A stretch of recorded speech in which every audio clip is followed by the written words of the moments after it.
Huli ka ang pagbagsak ng puno ng akasya sa ilang sasakyan sa Muntinlupa, kabilang sa mga nabagsakan na isang motorcycle rider na namatay sa insidente. May unang balita si Jomer Apresto.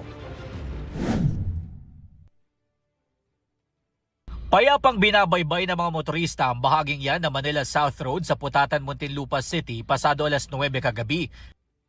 Nang biglang nabuwal ang isang malaking puno ng akasya. Nabagsakan ang motorcycle rider na pauwi na sana sa Las Piñas mula sa kanyang pinapasukang mall. Ayon sa Muntinlupa DRRMO, naisugod pa siya sa ospital pero namatay kalaunan. Based sa assessment ng ating mga nurses kanina ay negative pulse, negative breathing po ang ating pasyente. So medyo hindi maganda yung pagtama ng puno sa katawan niya. Bukod sa rider, nabagsakan din ng puno ang isang multipurpose vehicle at dump truck.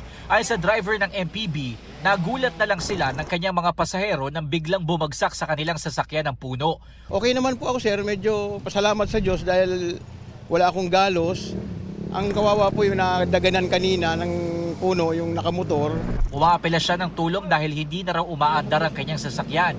Left and right po, talagang na-damage po yung sasakyan. Wala naman po akong naging kasalanan sa nangyari.